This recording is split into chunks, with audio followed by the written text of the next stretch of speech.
हमारे जीवनों में कार्य करे। परमेश्वर का आत्मा अद्भुत रीति से कार्य करे। पवित्र जुम्बश के साथ परमेश्वर का आत्मा आज हमारे जीवनों पर उतरे। आज का वचन अद्भुत रीति से हमारे जीवनों में कार्य करे प्रभु यीशु मसीह के नाम।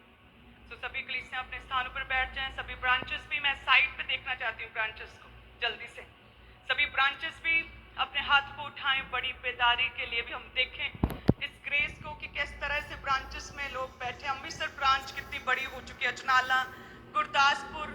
ये प्रभु की ग्रेस के लिए हम परमेश्वर का जो है धन्यवाद करते हैं। परमेश्वर ने अपने दास की दीनता के ऊपर जो भरोसा दिखाया, विश्वास योग्यता पर भरोसा दिखाया, मैं प्रभु का धन्यवाद करती हूँ।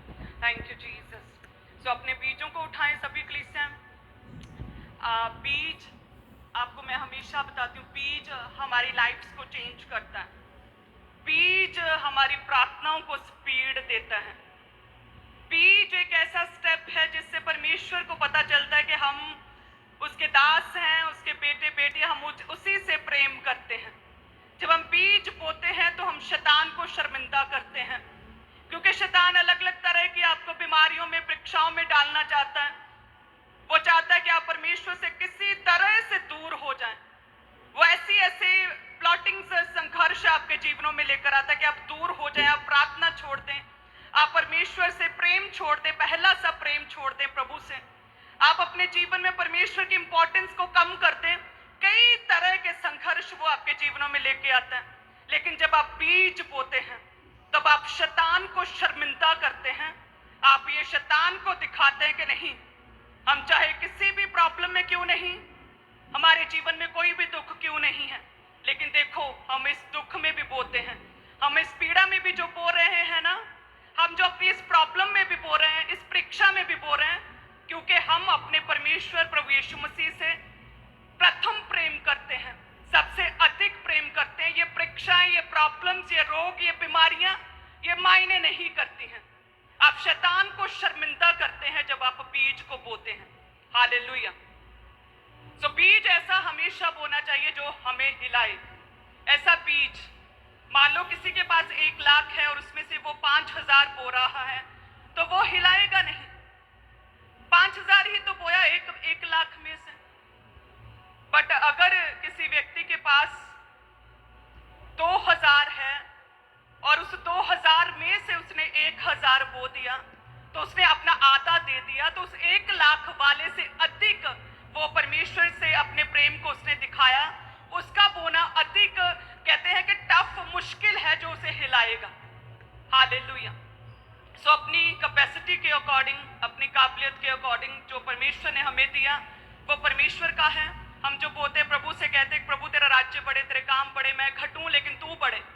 तो जब हम अपने बेस्ट में से, अपने अधिक में से अधिक देते हैं, तो वो जो हमें हिलाए, हमें ये सोचने पर मजबूर करे कि मैं पूरा मंथ कैसे निकालूंगा, मैं अपनी इंस्टॉलमेंट्स कैसे दूं, अपनी जरूरतों को कैसे पूरा करूंगा, मैंने इतना बो दिया। तो वो चीज आपके प्रेम को जो है वो दिखाती, वो दर्शाती है। हालेलुया। हमारे जीवन की यही टेस्टमनी रही है, इसलिए हम बड़े कॉन्फिडेंस के साथ ये गवाही को देते हैं कि हमने भी अपने दुखों में, जब हम भी गरीबी में थे, हमने भी अपने बेस्ट को बोया था। हमारे पास 500 रुपए का नोट था एक, और उसे ही हमने बो दिया था, 100% प्रभु को दे दिया था। उस एक नोट के ऊपर मैंने जीसस लिखा था, और एक ही था वो नोट मेरे पास, और मैंने ये सोचा था कि ये प्रभु का है, और वो हमने प्रभु के राज्य के लिए बो दिया था। जब हम ऐसा बोते हैं जो हमें हिलाए, तो परमेश्वर देखता है हमें, और शैतान क्या होता है, वो शर्मिंदा होता है कि अरे इसे तो कोई फर्क ही नहीं पड़ता, मैंने इसे कितना झंझोरा, इसे कितना मुश्किलों में डाला, मैंने इसे कितनी पीड़ाएं दी, कितनी परीक्षाओं में डाला, लेकिन फिर भी ये तो प्रभु से वो प्रेम इसका कम नहीं हो रहा। शैतान फिर वो शर्मिंदा हो जाता है, जैसे अय्यूब की लाइफ में शैतान पूरी तरह से शर्मिंदा हो गया था। हालेलुया।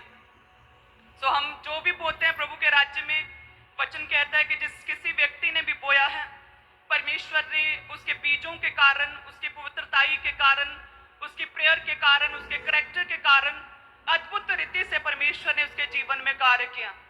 चाहे वो दाऊद हो जिसने कि अधिक बोया था, और परमेश्वर ने उसके राज्य को, उसके आने वाली पीढ़ी को, सुलेमान को प्रभु ने स्थिर किया।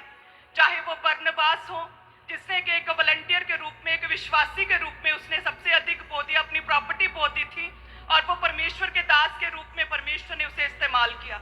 वो एक आम विश्वासी था, लेकिन परमेश्वर ने उसके बोने को देखा, और जैसे देखा प्रभु कहता कि नहीं, तू एक आम नहीं रहेगा, तो एक आम विश्वासी नहीं रखूंगा अब मैं तुझे। तूने मुझसे इतना प्रेम किया, अपनी प्रॉपर्टी दे दी। प्रभु कहता नहीं, अब तू मेरा दास बनेगा, अब तू मेरे कामों को करेगा। और परमेश्वर ने तब से कहते उस दिन जिस दिन उसने बोया था, उसकी सेवकाई की शुरुआत हो चुकी थी। पौलुस के समय पर कलीसियां अद्भुत रीति से बोती थी, तो वो प्रेरितों के काम जो है ना, वो प्रेरितों की कलीसियां वो खत्म नहीं हुई पौलुस तक, वो अभी तक वो कंटिन्यू है। वो पौलुस की सेवकाई अभी तक कंटिन्यू हो रही, अभी तक पौलुस के बाद प्रभु के जैसे सच्चे दास, सच्चे जन आते रहे, सच्ची सेवकाइयां खड़ी होती रही। सेम वैसे वैसे वो काम जो परमेश्वर ने अपने चेलों को सौंपा था और चेलों ने बाद में हमें सौंपा, वो लगातार कंटिन्यू चलता जा रहा है। हालेलुया। सो बीज, जो भी व्यक्ति अपनी लाइफ में प्रभु के कामों के लिए बीज बोता है, उसके जीवन में उसका बीज बोलता है। वो बोया गया बीज उसके जीवन में बोलता, परमेश्वर उसके जीवन में बात करता। ऐसा बीज जब हम बोते हैं जो हमें हिलाए, तो वो बीज हमारे जीवनों में अद्भुत रीति से ग्रेट टेस्टिमनीज को और परमेश्वर के फेवर को हमारे जीवनों में लेके आता है। हालेलुया। सो इसीलिए अपने दुख में भी, पीड़ाओं में भी जब हम बोते हैं, तो हम कहते हैं शैतान परे हो जा। ये दुख, ये पीड़ाएं, ये परीक्षाएं हमें परमेश्वर से दूर नहीं कर सकती हैं। वो हमारा परमेश्वर है, हम उसके राज्य के लिए, उसके कामों के लिए, हम उसकी कलीसियाओं को स्थापित करने के लिए, उसके किंगडम के प्रसार के लिए हम प्रभु के नाम में बोएंगे। और जब आप प्रभु के घर में बोते हैं, आप जानते हैं आपका बोया गया पूरे का पूरा परमेश्वर के कामों में लगता है। आपका बोया गया कलीसियाएं स्थापित करने में लगता है, आपका बोया गया परमेश्वर के भवन के कामों में लगता है, आपका बोया गया 100% प्रभु के राज्य का प्रसार कर रहा है। हालेलुया। हम भी इन्हीं पीड़ाओं में से निकले, इन्हीं दुखों में से निकले। हमें पता है कि गरीबी क्या होती है, हमें पता है घटी क्या होती है। मुझे पता है कि उस घटी में, उस कमी में, उस गरीबी में, कंगाली में रहना कितना मुश्किल होता है, कि हर समय व्यक्ति सिर्फ अपनी कमियों, घटियों, अपनी जरूरतों के विषय में सोचता है। जब एक व्यक्ति गरीबी में रहता है, मुझे पता है कि उसकी सोच भी बहुत कम होती है, उसकी सोचने का दायरा बहुत कम होता है। वो अपनी प्रॉब्लम्स, अपनी जरूरतों से परे सोच ही नहीं पाता, वो परमेश्वर के राज्य के लिए सोच ही नहीं पाता। उसका सारा ध्यान सिर्फ अपनी जरूरतों की ओर लगा रहता है, कि मेरे बच्चे पढ़ जाएं, ये घर बन जाएं, थोड़े से पैसे बैंक में जमा हो जाएं, मैं ये कर्जा उतार दूं, मैं फ्रिज ले लूं, मैं कार ले लूं। तो इसी अंधेड़ बुन में एक व्यक्ति जिसके लाइफ में कमी घटी है, वो इन्हीं चीजों में लगा रहता है, और वो लंबा, वो ज्यादा अधिक सोच नहीं पाता।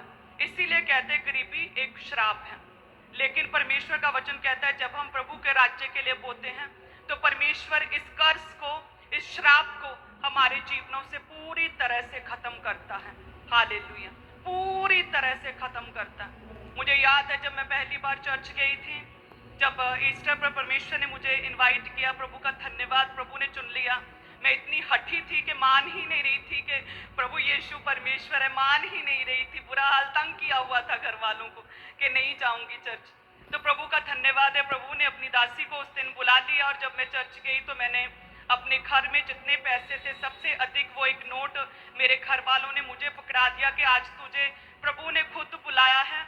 ये कोई साधारण बात नहीं, ये तो हमने आज तक किसी विश्वासी के मुख से सुना ही नहीं कि किसी को परमेश्वर इस कदर, इस तरह से प्रभु घर आकर उसे झंझोड़े, उसे बुलाए कि मैं तेरा परमेश्वर हूँ, मैं तेरा बाप हूँ, तो तू बो दे आज। तो मैंने वो बड़ा नोट था, एक नोट जो हमारे लिए बहुत बड़ा था, हो सकता है कि अमीर व्यक्ति के लिए वो कुछ भी ना हो, बहुत कम हो, लेकिन हमारे लिए वो 100% था, और मैंने वो प्रभु के राज्य में उस दिन बो दिया था। हालेलुया। और उस दिन प्रभु ने देखा था मुझे, उस दिन परमेश्वर की निगाह मेरी ओर हुई थी, और परमेश्वर ने देखा था कि यस, ये ठीक है, आ गई है, अब इसका विश्वास बन गया, ये मुझसे प्रेम करती है। इन्होंने अपने दुख में भी, अपनी गरीबी, अपनी कमी और घटी में भी बोने